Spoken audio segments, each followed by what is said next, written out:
and welcome to another episode of If It's in the Mind, It Can Be Managed, the podcast that's reaching about 34,000 subscribers right now. And why have we reached 34,000 subscribers and we're still growing? Because we are helping in the workplace wellness space.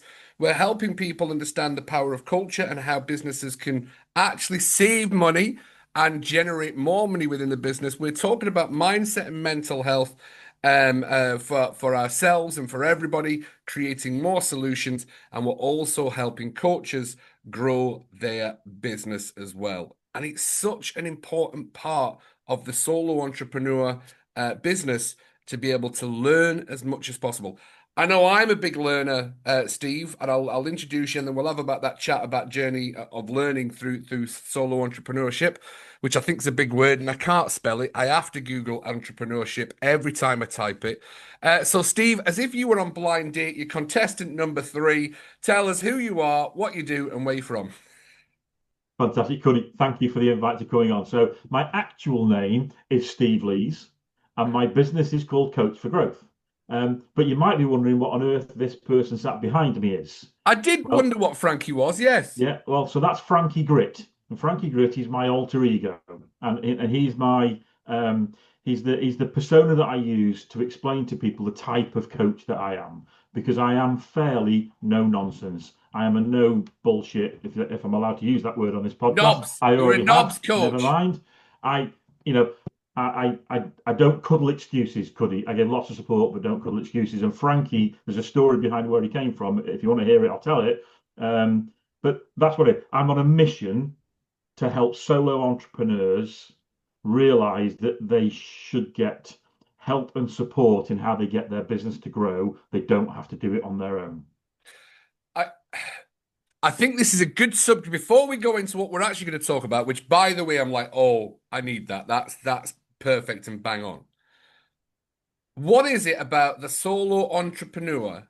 Do you think that everyone thinks they have to wing it and do it on their own? What is that mindset that seems to maybe make people's journey longer and more stressful and more frustrating? It's a difficult one because I mean, first of all, they've taken that step off the cliff that very few people actually do, and they've gone, bugger this. I'm going to do this on my own. So they go at it with some trepidation and some nerves and but some real passion to get going. And I think a lot of it is that they think their skill at what they're good at, whether they're an electrician or a digital marketer, whatever it is, they think that's enough Yeah. because I'm good at that. So I'm just going to go. And actually, for a while, it can be good enough. It can be enough to get them off the ground and moving. But I think most of them get to a point at some point where they realize actually that on its own isn't enough. And there's a set of skills. And I draw an analogy with learning to drive a car. So, you're 17, your mum and dad have just bought you a car, they give you the keys. What you don't do is go and sit in the car, turn the engine on, and set off and hope. I'll tell you what, I'll work out all these buttons and knobs and levers do, because if you do that, you crash. Maybe some people do, but in which case they crash. But with a business, it's different. You feel like you've got the knowledge and the skill because you're good at what you do. Therefore, it's okay to set off without someone to help, without reading some of the manuals about how cars operate. And it's only when they've crashed a few times or they realize they can't get out of first gear that they suddenly go, this has got to be better. I set this business up so I could live my ideal life, and actually I'm worse off than when I was on PAYE. And then they go, what do I do and where do I go? And I wasn't taught this at school. Oh shit, now I'm in trouble. That that is it, isn't it? That's I think we get so fed up. I know I did of working for somebody else and making somebody else money, but they never really see the bigger picture. And that's the scariest part, isn't it? Of when you become the business owner, you then have to deal with all the things that the other business was dealing with, and they were giving you a payment. And that fear, it's a mindset thing of going from having a pay every week of consistency, not what you think you valued, but that safety of Yeah. £500 a week from your business that you're working with, that you were working for, to, oh, I don't know if I'm actually getting paid this week because I'm still starting. And that is traumatic. To be fair, that is so traumatic for people. It is, and I think, and for me, the core issue for solo entrepreneurs that set off is that most of them don't actually know where they're trying to get to. So they have no destination point. So I'm not a life coach, and I never profess to be. But in conversations that I have with people that I help, the starting point is go and design your ideal life. In 2, 3, 4 years' time, what do you want it to look like when you're sitting on your veranda drinking your pina colada or your cup of tea, whatever it is that, and you suddenly go, do you know what? I think I've made it. Understand what that feels like and what's making it feel that way. Is it a type of house, a car, holidays, community, whatever it might be? Understand that point because your business can only do three things in my view. It can give you a sense of satisfaction from doing something that you really love to do, Yeah. and then it gives you time and money. That's it. That's the business is not you. You are a separate entity. So if you understand what your ideal life looks and feels like, and you understand how much time and how much money you need in order to live it, all you have to do then is transpose that into your business. All of a sudden, your business has got a target.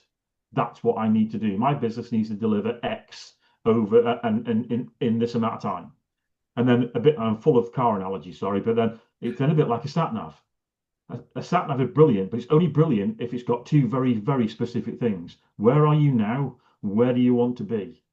Yeah. Then it'll plan the route for you. Business owners don't know what they're in, so they're wandering around thinking they're going in the right direction, but they don't have anything to measure whether their business decisions are taking them in the right direction or not. 100%. And because you're using so many car analogies, I'm gonna share one with you. This is a technically a true story, but it fits this for you. And I remember that when I passed my driving test when I was 17-year-old, I passed my test first time. I got home, told my Dad, passed my test.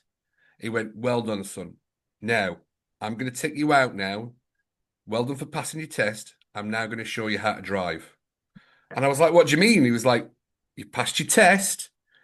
I'm now going to show you the real world of what actually driving on a road means.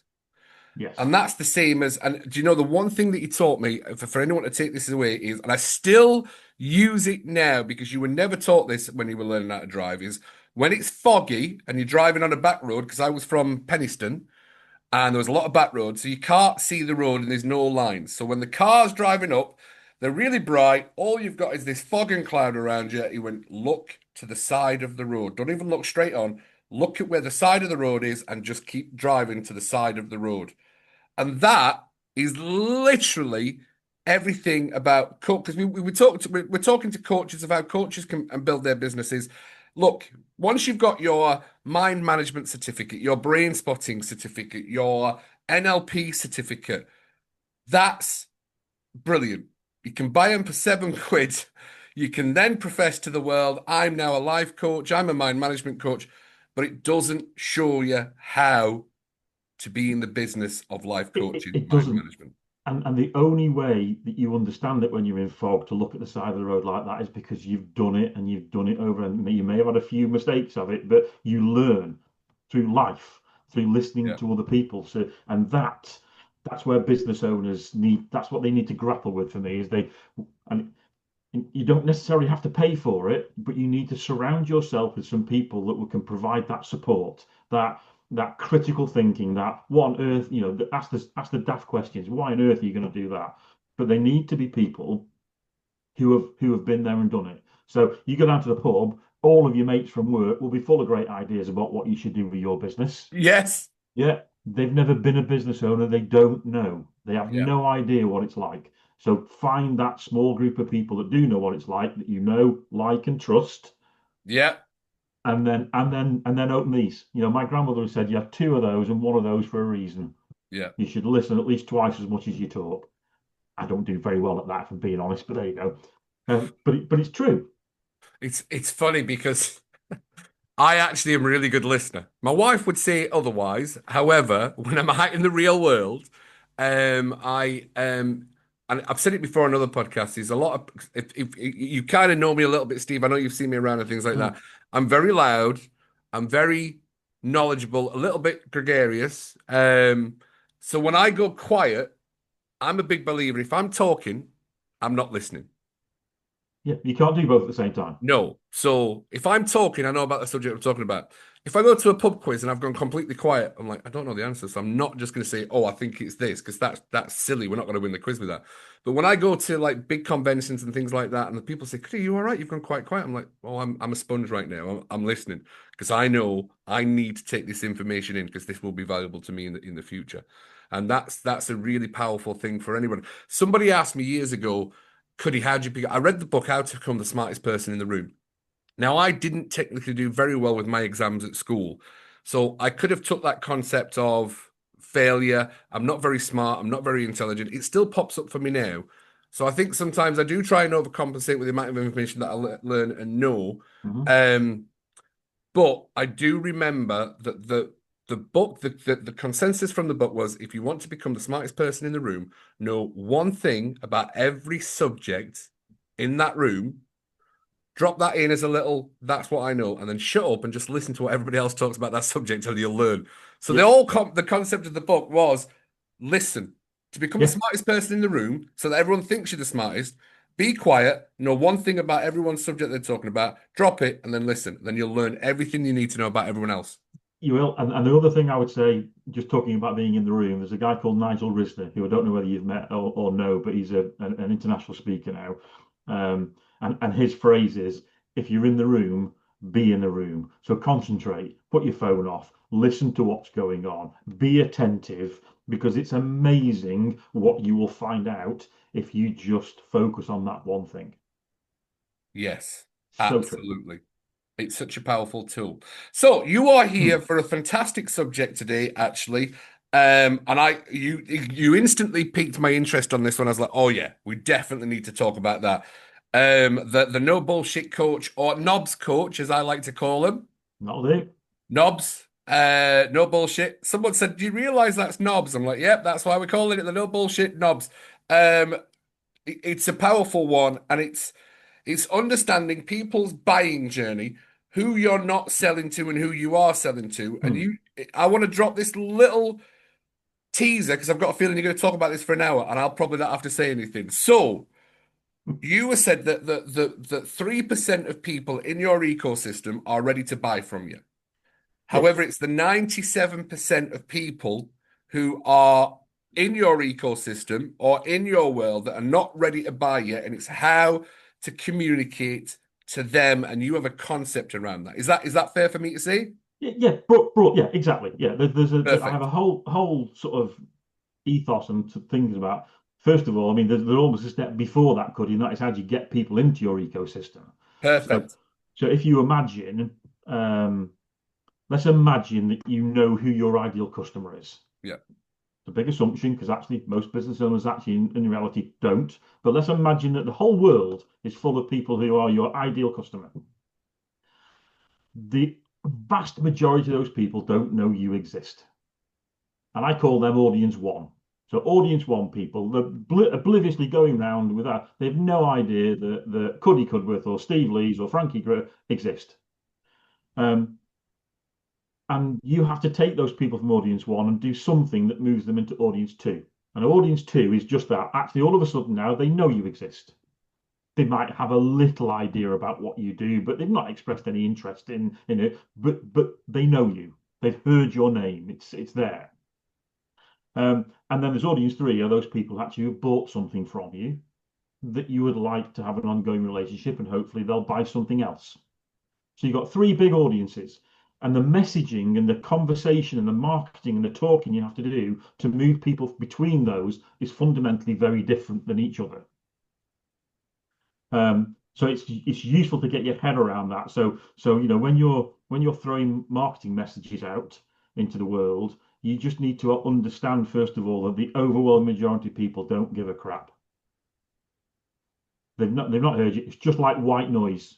Yeah. It's just because they see so much of people trying to sell and trying to do this, that, and the other that you have to do something in each of those different stages that stands out, that makes you memorable for almost for any reason memorable. I mean, I wouldn't suggest you bare your backside on the stage, but that would make you memorable. But Okay, you have to do something. right. So can I? This is first of all for anyone watching this. This is genius, by the way, because this is actually in that process that I'm with. So I want to say a massive thank you before we even go into the juicy stuff. So I want to throw in for any coaches, therapists, anyone like that listening to this right now, or any entrepreneur. I think this is with the options that there is in the world. Hmm. This is I love the fact that audience one is they don't know who I am. Audience two is they've met you. Audience three is they've bought from you. So what three things can people do for audience one? They don't know you. Because I know what I'm doing now. And do you know what? This I had an epiphany while I was cold water dipping this morning. I'm like, and this, so when this podcast now I'm like, this is exactly what I was thinking about this morning. So this is brilliant. So you're Hmm. saying that most business owners, when they get into it, they don't know who their ideal audience is in the first place. Most of them don't know it in depth. They might have an In depth. idea, but they Yes. don't know the level of depth who that person is, and that's one of the cornerstones of marketing. Before you put anything out there anywhere, Yeah. be really clear about who your ideal customer is. And most businesses fail to grow, most marketing fails to resonate because the person that's putting stuff out there doesn't understand or think like their customer enough. So you might build some marketing and go, oh, I really don't like that. It doesn't matter because it's not for you. It's for your ideal customer. So you have to understand, yes, you need to know their broad demographics and their geography, but get under the skin. What papers do they read? What podcasts do they listen to? Where do they go? Where do they hang out? What you have to, you've got, it's up to you because they've got no interest in contacting you at the moment. You've got to do something that speaks to them.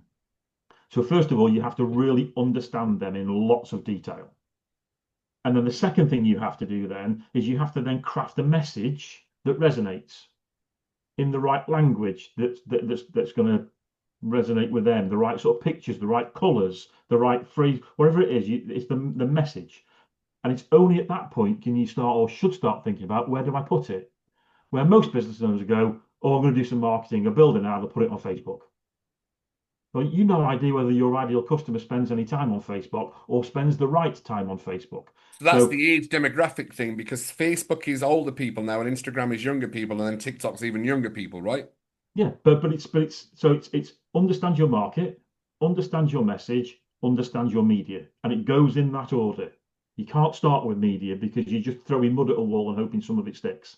So get really clear on who it is, get clear on what you want to say to them and how you're going to say it, and then decide where it is. And you guess what? Could even in this world, that might not be online. It's true. That could be offline marketing. There's some, there's a. I'll give you an example.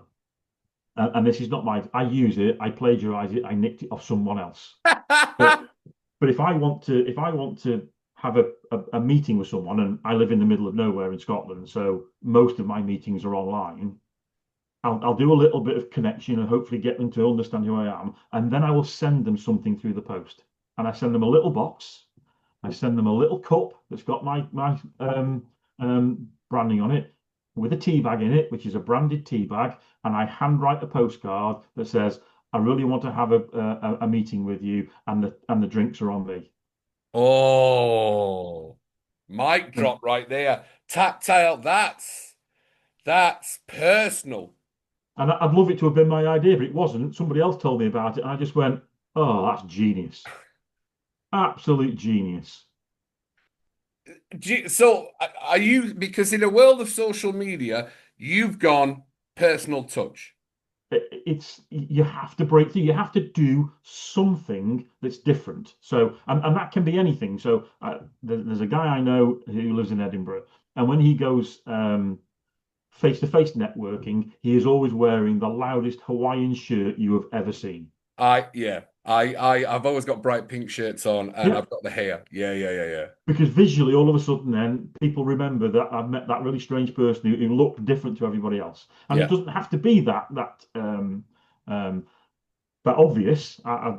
Again, full of stories. I talked to somebody I used to be a partner at a law firm many years ago, and one of the lawyers there went to a meeting, and so you can imagine it was like corporate suit time, everybody there all wearing dark suits, white shirts, ties, and this guy walked in and he didn't have a tie on, and everyone came up to him, I haven't got your tie on. He said, no, I haven't. I don't wear a tie. And I said, well, why not? He said, because at the end of this day, the only people that people remember is me, because I hadn't got a tie on. Everyone else is infinitely forgettable. I just need to be different. And that was a really subtle difference, but people remembered who he was because they came up to him and go, because he looked different. He did something different. He said something different. So whatever it might be, whether it's online or offline, stand out from the crowd and move away from just being part of the static noise. And that's the courage to be disliked, isn't it? Yes. Yeah. And that's where we start repelling because then we're never going to buy from us in the first place, so that we start attracted. And let me welcome you to Frankie Gritt, because There we go. It was seamless. that's exactly what Frankie Gritt has done for me. Right. All of a sudden now, if you go and look at my websites, you will see that prior to that, here's a story for you. So one of the exercises I do with my customers is I ask them to go and find 2 or 3 business owners that they know, like, and trust. I give them an audit and say, go and get them to look at your business from the outside, looking in, and let them come back and give you some feedback. But you want honest feedback. Because it's amazing, actually, that your business looks quite different to other people than it looks to yourself. Yeah. And I did the same exercise. I like doing what I say. I do like to practice a bit of what I preach. So I did that a few months ago. I gave it to 2 people who I knew would give me very honest feedback. And oh boy, did they give me honest feedback.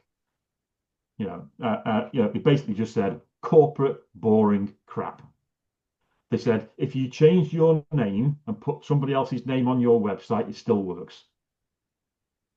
So I took these glasses off and I put a different set of lenses on, and I went back and looked, and I thought, you know what? They are 100% right. Over time, I just drifted into corporate crap. And Frankie Gritt appeared in my head almost instantaneously and said, that's it. And within a week, everything had changed. All my marketing, my websites, everything had gone to actually just be me.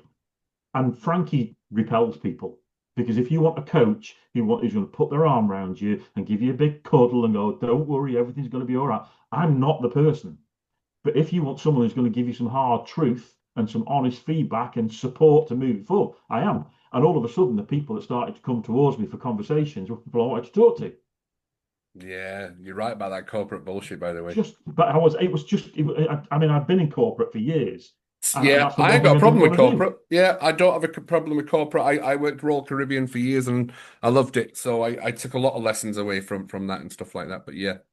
Yeah, but I learned my craft in corporate. I learned to make all the mistakes I've made as a business owner and a business leader, I made in corporate, and so it served me well. But the last thing I wanted to be in my business was in any way, shape, or form corporate. And yet, over time, I drifted into that. So you have to take a step back and get some other people to do whatever it might be. You have to be different. Because if you're the same bland, well, then no one's going to hear you, because no one's got any time. You've got about 7 seconds to capture someone's attention or imagination before they go, oh, bugger it, I'm off somewhere else. Now, Yeah. I don't know whether that 7 seconds is right or not, Goody. It's the number that That's the everyone old puts adage with a down. business card, isn't it? First impressions are made on 7 seconds. So it's not your shoes, it's got to be a business card. Hmm. Yeah, I Yeah, remember that. Yeah. yeah, It is, and especially in a culture where we've got social media, everyone's just swiping, scrolling. It's probably even about 3 seconds now, because that's why you've got to have the big hook, the big eye catch, and the big knobs. No bullshit. Boom, here it is. Then we'll stop the scroll. You've got to stop the scroll. yeah, and that's perfect. And we go talking about good segues. That goes back to, if you know your marketplace and you get your message right, what you get, I call it the ooh moment. Because as people are scrolling, it's the ooh, I'm interested in that. I'll give it some time to read. And that's all your marketing's trying to do, is the ooh, it's trying to stop that and go ooh. And that could be a word, it could be a phrase, it could be the colors, it could be the picture you use. It's something that makes it that's different and it resonates with me. Yeah, absolutely. Yeah, it really is. Right. So let's talk about this. So You said you've got the sales pyramid.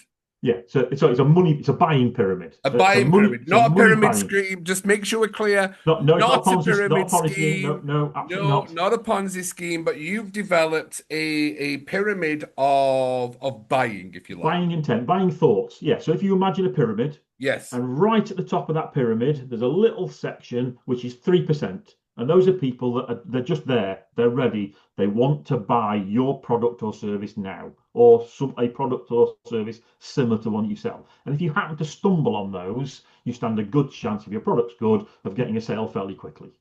But that's Nice. 3%. Let's talk about how do you get the 97% to the 3%? So the 97% is broken into three camps.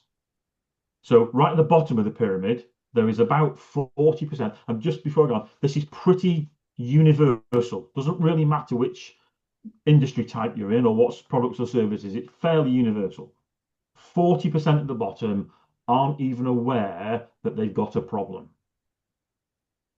Completely oblivious to it. They've no idea that there's anything wrong that they need to even think about or fix. Above those, there's another 40%. And those 40% know they've got a problem and have absolutely no intention of doing anything about it. So They're they're just never going to living with buy it. anyway.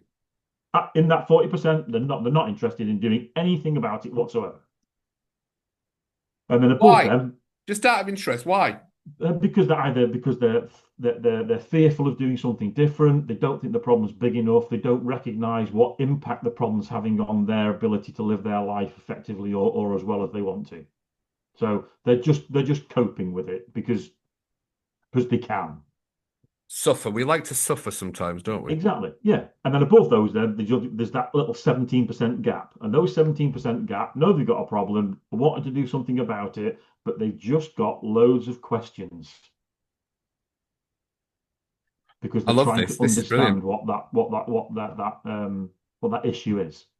So if you imagine a mindset of 40% of people don't even know they've got a problem, 40% that do but don't want to do anything about it, 17% has got a load of questions, 3% that want to buy. If all you're doing is sending out one message, you're missing a huge chunk of your audience. And most business owners, their message is buy now. So that's just the top 3%. So you are saying that if you start answering the questions, you've now got a marketing model that will start getting them into the 3% because you're answering their questions before they get to you. Yeah. So if you go to that 17%, Yeah, the the 17%. really key market, that 17%. So they know they've got a problem. They've decided they want to do something about it, but they're on the hunt for answers to questions because they're not quite sure what they want to do about it. Yeah.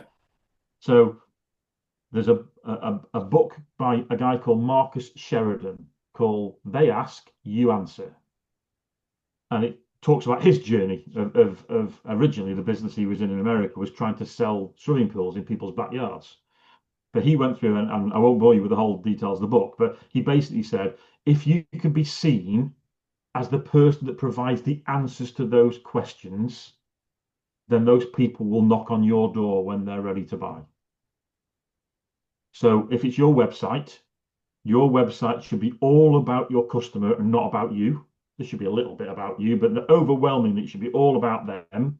And whether you call it a FAQ or a knowledge center or whatever it is, you need to be the person that provides answers online, at networking events, in podcasts like this, wherever it is that you're appearing, you're answering people's questions because that's if you're the person that they see as the one who, well, I didn't know this about this, and this person just gave me the answer. When they've got another question, guess who they're going to come and ask? They're going Yes. to come back and ask you. This is fascinating, by the way. And I've been in the game 5, 6 years now, and I didn't know any of this. And This is mind blowing. the beauty is that because I think business owners get quite, oh, I can't tell people that because I'm giving away what I do and Yeah. my secrets, and oh, I can't do that. And this is where you have to change your mindset in this So because that's where we actually, go from scarcity to abundant. yes, It's how we yeah, change the mindset from scarcity or fear-based to growth and abundant. growth and abundance. So it's about giving your ideal customer, or the people who are your ideal customers in that space, giving them really useful content. It's not about selling. It's about giving them the information that they need to be able to make an informed decision on whatever it is they need to do. Now, I mean, you will absolutely know this, but the there are only two things that people buy for, and that's to reduce their pain or to increase their pleasure. It's Yes. just about the way they feel. So if you give them really useful information, useful content, not asking for anything in return, then what you're and they see that information as helping to go, actually, well, I've got this pain, I've acknowledged, I've recognized this pain. Actually, I think that might help to reduce that pain. You're building that connection with them, that knowledge that actually this person's not asking for anything, but they're giving some really useful information. Yes. The thing about information is it can be really great, and some people will take that information and will be able to use it personally on themselves and sort themselves out. Yeah. Right. Guess what? They'd never have bought from you in the first place anyway. What you're after is those people that use that, get the information and look at it and go, God, this is brilliant. It's fantastic. What the hell do I do with it? They need some help. So they then come to you because you're the person that's giving them that information and go, can you help? Well, Yes. actually, yes, I can. Let's have a conversation about what I do, how I do it, and you move into your discovery call and your sales pitch. Yeah, to be fair, I've got a lot of courses out there that are quite really, really affordable, and it helps people go, oh, now I've learned how to be a life coach, or how I've learned to be a mind management coach. Now can you be my mind management coach? I'm like, Hmm. yeah, absolutely, not a problem. Yeah. Yeah, makes total So, sense. so it's so you give stuff away.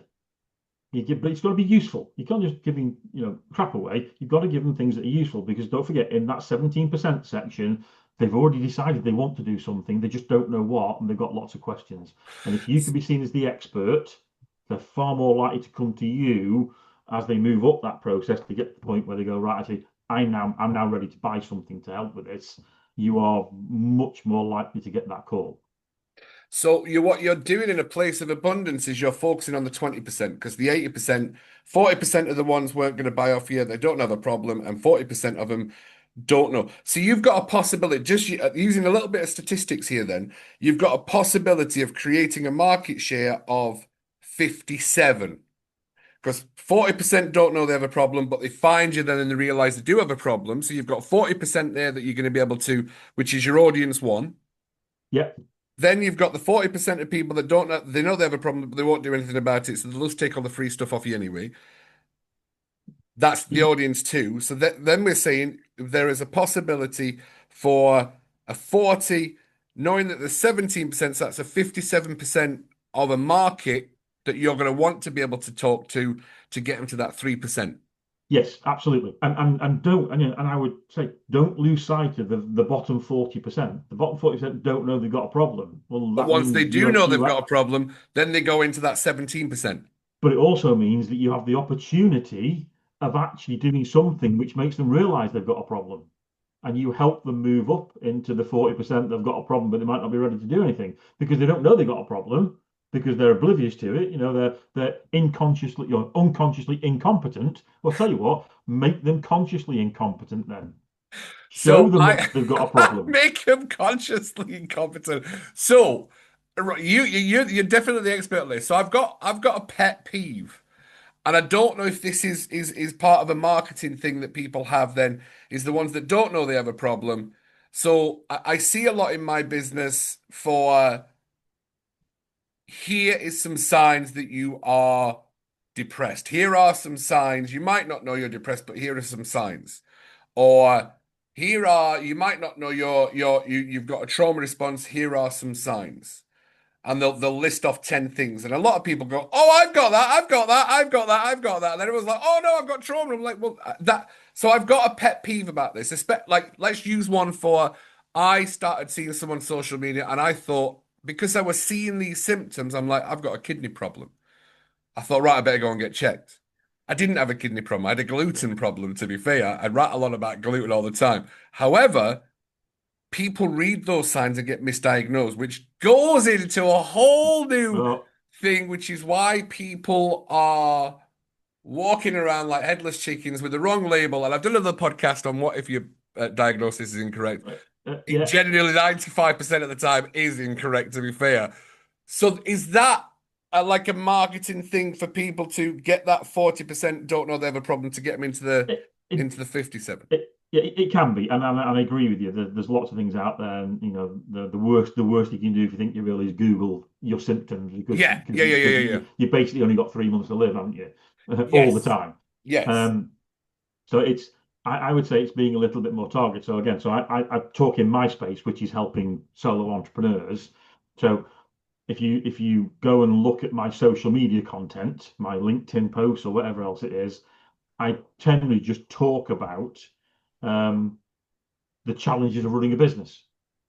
The fact that your growth has stalled and you don't understand why, the fact that your marketing's not getting the response rate. And I just talk and throw ideas out there about some of the pain points about being a solo entrepreneur. I yeah, don't say, and here's the fix. I just go, there are some pain points. You know, if you want, and what I generally do at the end of it is, if you'd like to know more about that pain point, give me a call. yeah. But so it's all I'm trying to do is lift their conscious level to go, actually, this business isn't where I want it to be. And the one thing my phrase, I'm full of phrases. So here's another one. So the thing I say to almost everybody that I meet or interact with: if your business is not where you want it to be, it's all your fault. True. And that's the best news you'll ever hear. Yes, Because if if it's it your is, there's fault, something. you can do something about it. If it was somebody else's fault, you're in trouble. So it's not the market's fault. It's not the government's fault. It's not the Donald Trump's fault. It's none of those people's fault. We're all living with all those things. It's yours. And that's the most liberating thing about being a business owner, because you can now go and do something about it. That is exactly what I had to figure out and realize when I was having my nervous breakdown and I started blaming the whole world for how I was feeling. And the day that I read a book, I went on a big personal development journey, and the second I realized I was in a victim mindset, the second I realized it wasn't the 100 people around me that was the problem. It was the Mhm. me that was the problem because I didn't know how to manage my emotions. I didn't know how to manage understanding that I can change how I want to feel. That was the biggest sledgehammer to me changing into the person that the world sees now because I had accountability. It Yes. was me that had to make that change. And that is, you are 100% right. The biggest life-changing thing is realizing that you are the problem.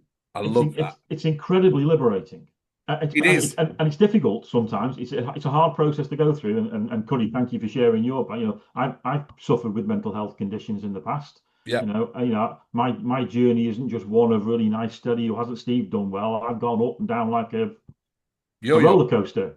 Aye, absolutely. Oh God, yeah. And you learn from those experiences, and you have to back to that group of people to support you. You have to lean on some people to try and ask the difficult and relevant questions to make you move forward in the right direction. But I've got a the question fire away. because you're going to be in that mire, if you like. Hmm? What do you do when you have the mourner and the complainer who's not taking accountability, is still in the world of blaming everybody else and saying it's Donald Trump, it's Tony Blair, it's even though Tony Blair, no, let's not go political, could it move away from that one, right? Yeah, So no I politics. actually don't do politics, to be funnily enough, but I have started getting into it a little bit more. When you've got that business owner who's down, they are down, they're beaten, they're battered, and you find them in the pattern of moaning and complaining and not making any moves, what does Frankie Gritt say? So Frankie Gritt is quite brutal. Yes, And I will have a really brutal conversation, and to the almost to the point of, just there is an element here that you need to start pulling yourself together and start seeing the world through a proper set of eyes. So what I'll do is I'll go, right. Let's go find let's go find some competition. Who else in your marketplace does the same thing that you do? Right. Okay. How well are they doing? Oh, they're doing brilliantly. You look at all this stuff that they put on social media. And I go through. I have triangles again. So another triangle, and go. There's only 5% of business owners that are filthy rich. There's about 15% of business owners that make a really good living. And let's face it, if we set a business up That's where we wanted to be. We wanted to make a good living. The Yeah. other 80% of business owners are either financially struggling or already broke and don't know it. So if you're comparing yourself to other people, you're comparing it to it's the wrong metric. Because if you're following what the market does, you're 80% likely going to be wrong. So just stop. Let's go back to basics. Let's go understand back to the where do you want to be? Have you got a clear picture? If you are, let's understand actually what your business is now doing compared to what it needs to be. And I guess it's in twofold. One of it is to give them some reality. The other is to give them something to grab hold of. You set this business up for a particular reason because you're good at what you do. And I will ask them very pointedly, are you good at what you do? Because if you're not good at what you do, there's bugger all I can do to help you. So I'm just going to assume that you're a good joiner or whatever it is that you do. So let's just take that as read. If you're really good at it, why did you set your business up? What do you want to be? Where did you want to get to? And you start to get them to start thinking a little bit more like, forget where you are now for the time being, because actually that's just a fact of life. We can't change that. You are here. The history is what it's been. What we can do is change the future. So where do you want to get to? And I, I, I have to open their eyes a little bit, Cuddy, because when you say to someone, go and design your ideal life, 90% of people err on the side of caution. Yeah, of course, absolutely. Yeah. And I said, well, that's not what we're doing here. I want you to design your ideal life. So let's go. So back to car analogies. Sorry. You know, say every now and then the chief exec of Aston Martin goes to his engineers and says, gloves are off, no limits, go and build the best thing you can possibly build. Concept car. Chuck everything at it. And they do. They go to, you might have seen some of it, they go to town and produce this fan. So, okay, that's what I want you to do because that's your ideal life. Create your own concept car. Mm. Now, oh, I can't do that because I can't make that. I said, there's a process we're going to go through. That's the concept car. Have you ever seen that concept car in production? No, because Aston Martin can't afford to build it for everybody. People can't afford to buy it. So what they do is they take the really good bits of that and they mold it into something which they're capable of delivering. And that's what we're going to do with you. We'll mold that ideal Mm. life into something where your business has got the capability of delivering it. Yes. But you're the only person that can do that because Yeah. you're the only person that knows what your ideal life looks like. You just need some help by someone to mold the capability of it. And just because your business is where it is at the moment doesn't mean it has to stay like that. It's your business. It can do and be whatever you want it to be. So again, I'll get another example. This is a client that I've worked with. When I met him, he had a part-time job and he was trying to build a health and safety advisory training business. Yeah. And he was struggling, but he was really passionate about it. But we realized that business was unlikely to get him where he wanted to get to, and he pivoted. So he pivoted, and he now has a business which is a courier service. That courier service in the first 12 months now is turning over £1.5 million. Wow. Because he found an opportunity. He realized that opportunity would take him where he wanted to be. And he said, I might come back to training and development and health and safety because I'm interested in it. Right here and right now, that gets me on the journey I want to get to. And Yeah. that's because he had that picture of where he wanted to get to. Yeah. And I think So that go and have a cry. It's great. Go and lick your wounds. Go and do that. But then let's come back and let's just get serious about taking one step at a time. So yeah. the gap that you build from where you are now to where you want to be could be huge. And if you look at it like that, you're unlikely to even start the journey. So let's just break it down step by step. So I have a question because I'm genuinely like I have that little fight in me to prove concepts wrong sometimes. Okay. So I want to know, is there any point talking to the 40% that don't know they know they have a problem but they won't change? Yes. Yes. Absolutely. Because all the people that are in the top in the 17% have been through that phase, or most of them. Most of them that now know they've got a problem, want to do something about it, previously were in that block that knew they had a problem and didn't do anything about it. It's just a progression up the triangle. Everyone goes up through every single stage. So absolutely back to crafting the right message based on where your audience are at the moment. You've got to think, okay, this person knows they've got a problem, but they're resistant to do anything about it. Okay, what can I say or do that's going to help them decide that actually doing something is a good idea? Because knowing is great, but doing is the only thing that makes any difference.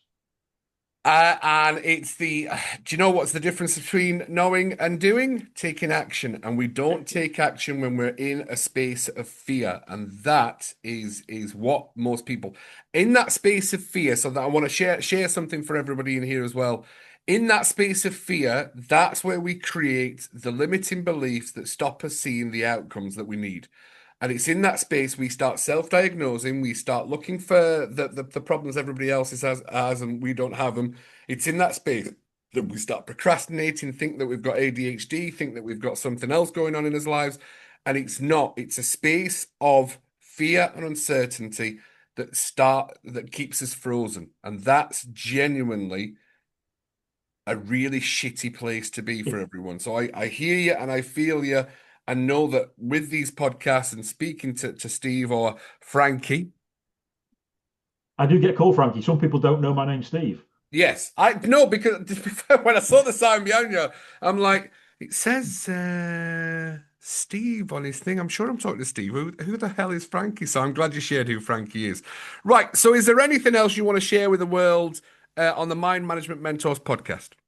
Yeah, so I think the other thing I would just say, and it's just it links that to that thing. There's an author, and I can't remember which author it is. I'm sure you do. Wrote a book that said feel the fear and do it anyway. Yes. Which you can't And do if you've gone through severe trauma. However, carry on. no, but just as a really, and it was fascinating because it just happened. I've been talking to this potential client who's been realized they got a problem, didn't wanted to do something, wasn't quite sure what to do, and I had several conversations with them, and I finally just sent them a message saying, "Look, this is what I think you need to do." And she sent me a message on Friday at 6 o'clock, and it said, "I'm feeling the fear, but I'm doing it anyway. Sign me up." Right, let me get you the book. Stay there because the book is on my shelf. I'm even leaving the I'm, podcast. Hang on. I knew you'd know what it was. Susan Jeffers. Thank you. Oh, I'm missing up Oh, the your sign's gone. ah! How live is that? Yeah. There we So go. yeah. So it's just so that. So I guess my summary is there. It is perfect. Thank you. Is growing a business is hard work. Yes. There are no easy steps to take. It is hard work. It's very up and down on a roller coaster, but there are things that you can do that will put a process in place so you first of all understand where it is you're trying to get to, and then the final thing I would say is in this, and it's back to that word. It's back to that word of I was going to say fear, but it's not. I'm talking about fail now. Is just learn to fail fast Aye. because things, particularly in marketing and messaging, you won't get it right. Yeah. It won't work. But what you have to do, therefore, is measure what you're doing. Be really clear. Go out and measure the numbers. Business is a numbers game at the core of it. Measure. It's not. Oh God, I hate I it. haven't. Oh I yeah. haven't. It, but I it, but know. but it I is. know. And I don't mean that. I don't mean the numbers that you give to your accountant. I don't mean those sorts of numbers. I mean the numbers inside your business. How many prospects, sorry, how many leads do you need to put at the top of your sales funnel to turn them into prospects? So leads are people you've met but don't never said they wanted to buy anything. Prospects, people that have shown some interest. Clients, people that have bought. What's your conversion rate? Goody, what's your conversion rate from a lead to a prospect, a No, I get prospect it. to a client? Yeah. Now, I've measured mine for long enough. I know. I know if I put X number of people at the top of my funnel, X, Y number of clients come out the bottom of it over time, Yeah. because that's what happens. And you Absolutely. just need to understand those numbers and then, whoa, stand out, be different, Yes. have something to say, but say it in a way that people are going to remember. You're right. So I'm bang on with my LinkedIn at the moment then because of that, because I've started doing all my videos getting out of cold water or getting into cold water in the sea. So I've got my tits out and I am talking about woo-woo and workplace wellness and why businesses are not making money because the staff are not present. So that's the takeaway for me for this one. I'm like, Fantastic. boom, Yeah, I am yeah, absolutely having the courage to do it. I did one about unicorns last week, and even I looked at the post and like, oh, that was a bit dicky. But I'm like, do you know what? At the end of the day, I was in a dicky mood, so I have to put it out into the world. yeah, exactly, exactly. So just yeah, it's and it's persistence. One of the Consistency, yeah, well, consistency consistency and makes clients. persistency. Yeah, Just keep going. Even in those times where I'm doing all these things, it's not working. Yeah, it can take 15 different interactions before the person that you're trying to connect starts to resonate that they understand who you are and what you do. yeah, 15. Most businesses give up after three. yeah. Perfect. So if Bang you on. keep going and you keep going, eventually no bugger else will be doing it, and you will start to see traction. It just takes some time. Yeah, perfect. Bang on. Um, Thank you so much, Steve and No Frankie, problem. if you don't Really mind my enjoyed it. saying. It was a pleasure meeting you. Thank you very much for being on the Mind Management Mentors podcast. Let me just wrap up now. This is genuinely one of those podcasts that you can walk away with everything that you need to know to go and do it yourself. And that's what the Mind Management Mentors podcast is all about, is giving you the solutions to the problems that sometimes we don't even know what we have. As always, I will always say this: if it's in the mind, it can be managed. Whether it's your business, whether it's your love, whether it's your trauma, whether it's your workplace wellness, there's always a solution out there. If you've enjoyed the podcast, you've enjoyed the content, like and subscribe. But the biggest thing that we need is comments. Honestly, share how you felt about this podcast. Tell us something that you know from business that you've learned, and genuinely start helping us grow that 34,000 to the 50,000 people that we want on the podcast. As always, big love from Cuddy. A massive thank you to Steve and Frankie for being on the Mind Management Mentors podcast. And we'll see you on the next episode of If It's in the Mind, It Can Be Managed, the Mind Management Mentors podcast. Bye bye.